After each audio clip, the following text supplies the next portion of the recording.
वळूया पुढच्या बातमीकडे।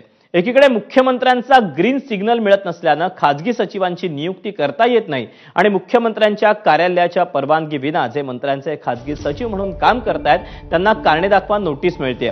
अशा दुहेरी कात्रीत जवळपास अर्धा डझन मंत्री सापडलेत। सीएमओच्या परवानगी विना मंत्र्यांचे खासगी सचिव आणि ओएसडी म्हणून काम करणाऱ्यांना सामान्य प्रशासन विभागाने कारणे दाखवा नोटीस धाडली आहे। जवळपास 33 अधिकाऱ्यांवर कारवाईची टांगती तलवार आहे। त्यामुळे या अधिकाऱ्यांनी परत एकदा आपल्या मूळ विभागाकडे मोर्चा वळवला। दुसरीकडे खासगी सचिव आणि ओएसडीला मुख्यमंत्री फडणवीस मंजुरी देत नसल्याने अनेकांनी तक्रारीचा सूर हा आळवला आहे।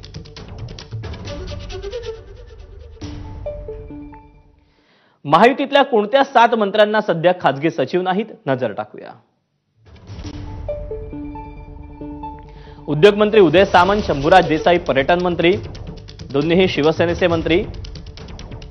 याशिवाय शिवसेनेचे आणखी 2 मंत्री गुलाबराव पाटील पाणी पुरवठा मंत्री तर माती आणि जलसंधारण मंत्री संजय राठोड यांनाही खासगी सचिव नाहीत। तर छगन भुजबळ अन्न आणि नागरी पुरवठा मंत्री, गणेश नाईक वनमंत्री आणि दत्तात्रय भरणे क्रीडा युवक कल्याण मंत्री यांनाही खासगी सचिव नाही।